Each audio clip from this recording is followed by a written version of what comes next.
2-3 प्रभागामधले प्रकार वगळता इतर ठिकाणी शांततेनं झालं, त्याबद्दल ज्या ज्या ठिकाणी शांततेत मतदान झालं तिथल्या सर्वच पक्षाच्या कार्यकर्त्याचं मनापासून अभिनंदन करतो। त्याचबरोबर पोलीस खात्यानं सुद्धा काल चांगल्यापैकी कामगिरी पार पाडली। त्याच्यामध्ये DYSP सायकर साहेब, PI कोकडे, त्यांचे सर्व API PSI, बाहेरून आणलेले पोलीस फोर्सचे सर्व शिपाई कर्मचारी, बार्शीचे शिपाई कर्मचारी, पोलीस स्टेशनचे, या सगळ्यांनी आपापल्या परीने, विशेषतः होमगार्ड आणि महिला शिपाई आणि होमगार्ड यांनी चांगल्यापैकी काल बंदोबस्त ठेवला। त्याबद्दल त्यांचंही मनापासून मी आभार मानतो आणि धन्यवाद देतो। पण काल नागरिकांनी पण उत्स्फूर्तपणे मतदान केलं आणि नागरिकांना जाणीव झाली होती की हे नगरपालिकेच्या मतदानाला जाणं हे आपलं कर्तव्य आहे। काही ठिकाणी काही महिला गेल्यानंतर त्यांना कळलं की आधीच आपलं मतदान कोणीतरी केलेलं आहे, त्यांनी तक्रारी केल्या, असं काही बऱ्याच ठिकाणी मग ते मला वाटतं ह्याच्यावर घेतात, प्रदत्त मतदान बऱ्याच ठिकाणी घेतलं गेलं। पण हे जरी इतर मतदान केंद्र, एक 3-4 मतदान केंद्र, विशेषतः सिल्वर जुबलीचं मतदान केंद्र, त्याचबरोबर वार्ड नंबर 13 मधले 2 बूथ आणि प्रभाग नंबर 6 मधलं काही बूथ, इथं गैरप्रकार हे घडले आणि ते आढळून आले। त्यातली एक पोलीस केस पण झालेली आहे आणि ते गैरप्रकार त्या केंद्राध्यक्षाच्या निदर्शनास विश्वास भाऊ आणि नागेशांना, त्याचबरोबर पत्रकार आपले संतोष ठोंगे यांनी पण निदर्शनास आणलेले आहे। सिल्वर जुबलीच्या केंद्रावर मात्र या विरोधी पक्षांनी अतिरेक केलेला होता। त्याबद्दलची सगळी इत्थंभूत माहिती त्या केंद्रावर शेवटपर्यंत उभे असलेले विश्वास भाऊ, त्याचबरोबर संतोष ठोंगे, अजून आमचे 4 जण प्रतिनिधी म्हणून काम करत होते। त्या सगळ्यांना आलेला अनुभव हा आता विश्वास भाऊ आपल्यापुढं नमूद करते।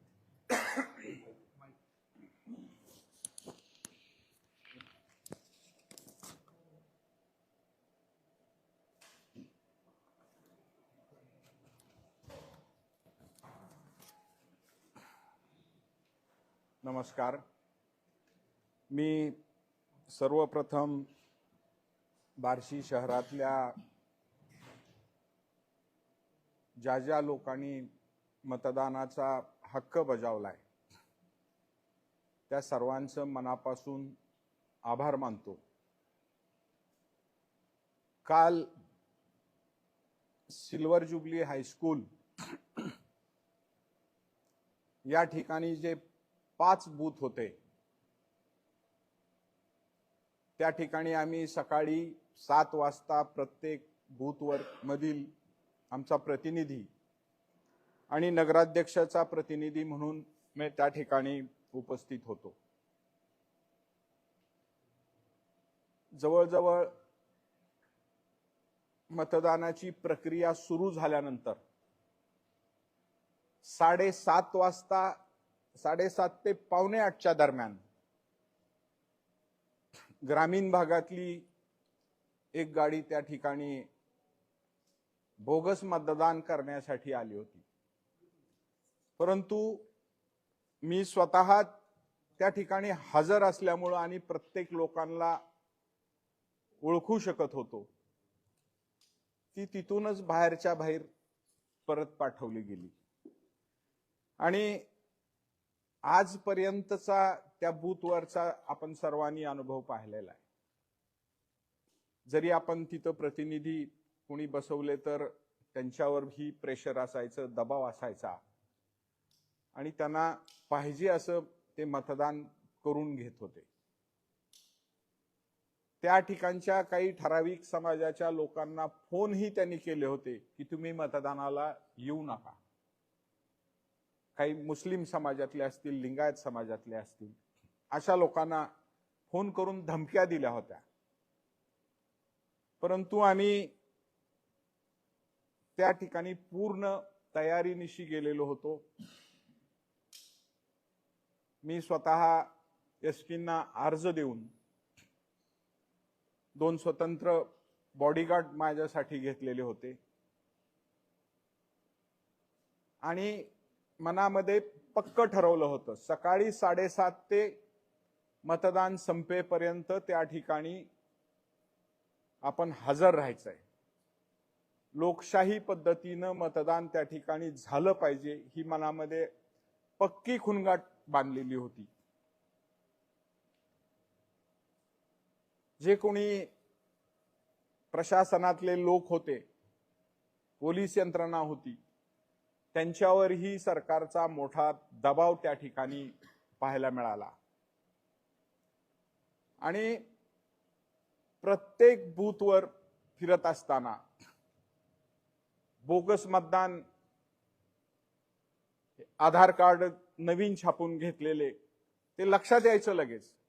जागोजागी अडवणूक करून त्या ठिकाणची माणसं बोगस करायला आलेली ती परत पाठवली. एक तर असं उदाहरण होतं, वयवर्ष 72 मुलगी आणि मतदान करायला आलेली एक तरुणी त्या ठिकाणी दिसली. आजपर्यंत त्या बूथवर त्यांना जी मनमानी करायला मिळत होती ती जाग्यावर रोखल्यामुळं त्या ठिकाणी त्यांना वाटलं असेल की इथं कोणी येणार नाही आणि आपण नेहमीप्रमाणे मतदान करू. मला या ठिकाणी आवर्जून सांगावंसं वाटतंय, मी प्रेमाने कपडे काढून देणारा माणूस आहे. आडव्यात गेलं तर भ्यायची भानगड अजिबात नाही. तिथं जातानाच ठरवलं होतं, होऊन काय होणार आहे, जीव जाईल, पण शेवटच्या क्षणापर्यंत लढायचं आणि मतदान सर्व व्यवस्थित करून घ्यायचं. जीवावर जर बेतत असेल तर असं सहज सोडायचं नाही, 2-4 घेऊन जायची तयारी माझी होती. त्यामुळं प्रचंड असा चळफळाट त्यांचा व्हायला लागलेला होता. आपल्या इथं येऊन आजपर्यंत जे घडलं नाही ते इथं घडायला लागलंय आणि ही निवडणूक आपल्या आता हातातनं गेलीये म्हणून 4 वाजेपर्यंत मला माहित होतं हे सकाळच्या वेळेत काही होणार नाही. जर सकाळी 11-12ला जर त्यांनी काही उद्योग करायचा प्रयत्न केला असता तर इतर ठिकाणच्या मतदानावर परिणाम होईल. 4 वाजता पुन्हा आम्ही अलर्ट झालो. माझ्या बॉडीगार्डना सांगितलं, आता खरी वेळ आता सुरू झालेली आहे. एक आमचे सहकारी चिकू आपला काय शिंदे, त्याला भरमसाठ पैसे घे आणि तू शांत बस, पण तो बहादर म्हणला, नाही म्हणला, आम्हाला नेत्यांचे आदेश आहेत, मी इथनं हलणार नाही. हे काही त्यांच्या पचनी पडलं नाही. साधारण 4:30च्या नंतर काहीतरी कुरापत काढायची म्हणून काढली, कुरापती काढायच्या म्हणल्यावर त्यांच्याकडं अनेक कारणं असतात. कुठं जातीवर बोलला, अमुक बोलला असं प्रशासनाला सांगितलं आणि त्याला धक्काबुक्की करण्याचा प्रयत्न केला. त्याचे कपडे फाडले.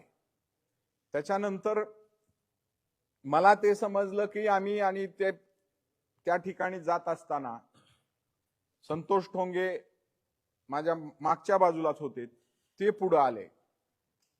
डिपार्टमेंटचे जे बॉडीगार्ड होते, भाऊ तुमची जबाबदारी आमच्यावर आहे, तुम्ही थोडंसं बाजूला चला, हे आमचं बाकीचं आहे ते हे डिपार्टमेंट बघेल. बाजूला घेतलं. जात असताना पुन्हा अजून जवळ यायचा प्रयत्न झाला. बॉडीगार्डनं जो कोणी हात केलेला होता त्याचा हात अडवला, माझा फक्त चष्मा पडला खाली आणि मला एका मतदान केंद्रात आतमध्ये बसवलं आणि ते समोर थांबले. तोपर्यंत ठोंगेंना तिथं थोडी झटापट केली आणि त्यानंतर त्यांना असं वाटत होतं की आता हे सगळे निघून जातील. पण मी ठरवलेलं होतं मतदान संपेपर्यंत तिथनं हलायचं नाही. पुन्हा पोलीस फोर्स आला. मी पुन्हा प्रत्येक केंद्रामध्ये आत गेलो आणि बाहेर येऊन नंतर थांबलो. ही जी दहशत आणि गुंडगिरी आहे, या गुंडगिरीला या निवडणुकीच्या निमित्तानं निश्चितपणानं आळा बसणार, यात कुठल्याही प्रकारची शंका नाही. ही त्यांना पुढच्या भीती की पुन्हा पुन्हा जर कोण इथं आपल्या केंद्रावर यायला लागलं तर आपलं काही खरं नसणार आहे, म्हणून त्यांनी हा उद्योग निश्चितपणानं ते करणारच होते. मला माहित पण होतं सामोरं जायचंय. ही पक्की खुणगाठ बांधलेली होती आणि शेवटच्या काही 10-15 मिनिटांमध्ये तरीही त्यात सगळे अधिकारी डिपार्टमेंट त्या ठिकाणी होतं. काही थोडाफार बोगस मतदान नाही म्हणलं तरी झालंय. जी फॅक्ट आहे ती फॅक्ट आहे, किरकोळ स्वरूपात झालं. परंतु आजपर्यंत जे एकतर्फी 1000 आणि 1500चा लीड मिळत होता तो निश्चितपणानं आम्ही रोखण्याचा प्रयत्न केलेला आहे. नमस्कार, मी संदेश काकडे, प्रभाग क्रमांक 7 मध्ये 7 मधून या निवडणुकीच्या अनुषंगाने मी त्या ठिकाणी निवडणूक लढवलेली आहे. आणि आता मला मगाशी लाईव्हद्वारे कळालं की महाविकास आघाडीच्या नेत्यांनी त्या ठिकाणी पत्रकार परिषद घेऊन काही मुद्दे त्यांनी त्या ठिकाणी मांडले. त्यांनी सांगण्यात आलं की सिल्वर जुबली हायस्कूल या बूथवर काय मतदान व काय त्या ठिकाणी अपराधपर झाली असं त्यांच्या त्या पत्रकार परिषदेमध्ये मी लाईव्ह मध्ये बघितलं. पण मी आज आपल्याला या ठिकाणी सांगू इच्छितो की खऱ्या अर्थानं सिल्वर जुबली हायस्कूल मध्ये जे आमचं 7 नंबर प्रभागाचं बूथ आहे त्या ठिकाणी त्या बूथला व त्या भागाला अनेक वर्षाची एक परंपरा आहे, जो की आमदार राजाभाऊ राऊत यांच्या विचारांनी प्रभावित असलेला तिथला एक मतदार आहे, जो की कुठल्याही निवडणुकीला त्यांच्याबरोबर त्यांच्या पाठीशी राहण्याची एक आमच्या त्या भागाची परंपरा आहे. आणि त्याच अनुषंगानं कुठलीही निवडणूक असेल तर एक उत्सव समजून त्या भागातील काही लोक आमदार साहेबांना त्या ठिकाणी मतदान रूपी आशीर्वाद देत असतात.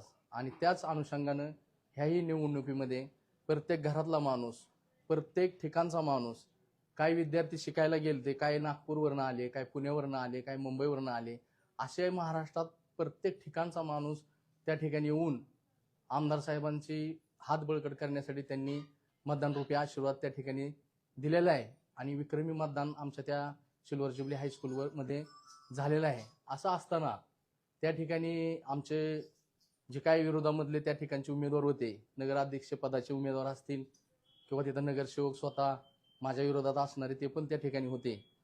आणि त्या ठिकाणी ते सकाळी 7 वाजल्यापासून उपस्थित होते. ते जरी राजकीय दृष्ट्या कुठल्या ह्याच्यात असले, आमचा विचाराचा विरोध नक्कीच त्यांच्याशी राहणार आहे. पण आम्ही आमच्यामध्ये त्यांच्या मनामध्ये त्यांच्या बाबतीत कसलंही आम्ही मधामध्ये त्यांच्या बाबतीत काही विरोध ठेवत नाही. आज मी त्यांना 7 वाजल्यापासून सिल्वर जुबली हायस्कूल भूत जे आहे ते आमच्या भागातलं असल्यामुळं मी तिथला ह्याही आधी एक नगरसेवक म्हणून काम केलेलं आहे. म्हणून मी त्यांना सकाळपासून चहा, नाश्ता, पाणी सगळं विचारलं होतं आणि एक खेळीमेळीच्या वातावरणामध्ये आम्ही त्या ठिकाणी त्या निवडणुकीचं मतदान झालेलं आहे हे त्यांनाही मान्य आहे. आणि त्या ठिकाणी हे सगळं असं घडत असताना न घडलेल्या गोष्टी घडल्या असा बनाव करून जी मग पत्रकार परिषदमध्ये त्यांनी काही गोष्टी लाईव्ह मध्ये सांगितल्या ते थोटान खोट्या आहेत. आणि त्या तसा प्रसंग जर त्या ठिकाणी घडला असता तर निश्चितच पोलीस स्टेशन प्रशासनाने त्याची नोंद घेऊन तर पोलीस स्टेशनमध्येही त्याची नोंद आली असती. असा कुठलाही प्रकार नसताना त्यांनी त्या गोष्टी जनतेची दिशाभूल म्हणून जर ते ह्या बार्शीकरांना असा विचार देत असतील तर निश्चितच त्यांना येणाऱ्या काळामध्ये अशी भीती असावी असं मला वाटतंय की येणारा 21 तारखेचा निकाल हे निश्चितच त्यांच्या विरोधात असणार आहे. त्याच्यामुळेच कदाचित त्यांना अशा काही गोष्टीचा आधार घ्यावा लागत असेल. पण मी आपल्या माध्यमातून बार्शीकरांचा आभार मानतो व बार्शी शहरातली मतदारांचा आभार मानतो की निश्चितच त्यांनी विकासाकडे पाऊल टाकलेलं आहे आणि त्या विकासाचा विचार करूनच आमदार साहेबांच्या पाठीशी ह्या शहरातला मतदार उभा राहिलेला आहे. आणि त्याच्यामुळेच कदाचित त्यांना नैराश्यातून अशा काही गोष्टी ते करत असतील. आज त्यांनी सांगितलं की प्रभाग 6 मध्येही काय बोगस वोटर होते, मतदान कार्ड वगैरे त्यांनी दाखवले, आधार कार्ड. तर असा कुठलाही प्रकार त्या ठिकाणी घडलेला नाही. जे सांगत होते त्यांना खूप दांडगा अनुभव आहे. अनेक वर्षापासून ते राजकीय ह्याच्यात सक्रिय असतात. 3-4 वेळेस त्यांनी निवडणुका लढवलेल्या आहेत. आमचा अमोल भाई ह्याच वेळेस एक साधा घरातला एक साध्या कुटुंबातला उमेदवार म्हणून त्या ठिकाणी ते पुढे आले आणि तिथल्या स्थानिक रहिवाशांनी, स्थानिक मतदारांनी व तिथले स्थानिक जे सर्वसामान्य मतदार असतात त्यांची एक अपेक्षा असते की आपल्याला जे कोणतरी प्रतिनिधी व्हावं आणि असा एक स्थानिक मतदार त्यांच्या पाठीशी उभा राहिला. आणि कुठंतरी त्यांना लक्षात आलं की आता आपण या ठिकाणी निवडणुकीमध्ये कुठेतरी महाग पडतोय असा विचार धरून त्यांनी अमोल भैयाला की बोगस मतदान केलं. तर तसा काही त्यांचा अनुभव तुम्हाला तर माहित आहे, भैयाचा अनुभव तसा काही नाही. तर जे बोलत होते कदाचित त्यांना ते अनुभव असावा आणि आम्हाला ही शंका आहे की कदाचित स्वतःच तसं काय करून कुठंतरी नवक्या उमेदवाराच्या माथ्यावर ते थापायचं आणि पुन्हा आपण ज्या पद्धतीने दिशाभूल करून ह्या शहराला आजपर्यंत कशा पद्धतीनं अफवेवर इलेक्शन लढवलं जातात, काही गोष्टी कशासमोर आणून बार्शी शहराची तालुक्याची दिशा भरकवण्यात ते पटाईत आहेत आणि आजही ते एक पाऊल पुढे येऊन तसा काय प्रयत्न त्यांनी केलेला दिसतोय. तर मी ह्या सगळ्या गोष्टी खोट्या आणि थोटांड आहेत अशा गोष्टीचा त्यांनी बार्शीकरांना फसवू नये. आपण एक जबाबदार नागरिक आहात, बार्शी शहरामध्ये आपलं प्रतिनिधित्व आहे, तर कुठेतरी जबाबदारीनं बोलावा आणि आपण उपस्थित असताना काय लोक बोलतात ह्याचाही आपण भान ठेवून कदाचित ह्या शहराला काहीतरी खरं आणि कसं खरं असतंय हे पण आपण आपल्या उपस्थितीत दिसाय पाहिजे होतं. पण असं काय न दिसता मला त्या पत्रकार परिषदेमध्ये जरा चुकीचं काहीतरी वाटलं आणि म्हणून एक जबाबदार नागरिक म्हणून मला वाटलं की आज तुमच्या माध्यमातून ह्या शहराला कळणं आवश्यक आहे की असं काय कुठं झालेलं नाही आणि असं आमच्या कुठल्याही बूथवर असं काय घडलेलं नाही. त्यांनी रणधीर राऊत यांच्यावर आरोप केला की त्यांनी आरेरावी केली, दमदाटी केली, असं काही घडलं नाही असं तुम्ही म्हणताय. पण त्यात सीसीटीव्ही मध्ये ते कैद झालंय. हो, निश्चित सीसीटीव्ही असतील. त्यांना जर तसं झालं असेल तर निश्चितच त्यांनी बी विश्वास ठेवावा प्रशासनावर आणि जर काय असेल तर येईलच पुढं. पण तसं काय घडलेलं नाही. शर्ट तर ती काय शर्ट बी फाडतील येणाऱ्या काळामध्ये आणि काय करून घेतील. शहरात तुम्हाला माहित आहे दहशतीचं वातावरण दाखवण्याचा म्हणजे कशा पद्धतीनं दहशत आहे हे दाखवण्याचा ते अनेक वर्ष झालं प्रयत्न करतात. पण मी त्यांना सांगू इच्छितो की ज्या ठिकाणी अनेक वर्षापासून त्यांचं त्या प्रभागावर डिपॉझिट जप्त होते अशा प्रभागामध्ये ते सक्षमपणाने उमेदवार देऊ शकतात. ते उमेदवार तिथं दिवसभर थांबू शकतात आणि आम्हीही लोकशाही पद्धतीने ती निवडणूक सामोरे जाऊन जे काय मतदार आम्हाला कोल देतील, जे काय आशीर्वाद देतील ते घेऊन आम्ही तुमच्यासमोर येत असतो. त्याच्यामुळे असं काय कुठं घडत नाही. पण एक बनाव करून कुठेतरी ते लय साव आहेत आणि विरोधक काहीतरी चुकीचं करतात हे दाखवण्याचा त्यांचा बहुतेक माझ्यापेक्षा जास्त अनुभव तर तुम्हाला पण असला पाहिजे की पत्रकार म्हणून सुद्धा ते कसं चुकीचं सांगतात हे तुम्हाला सुद्धा लक्षात येत असेल.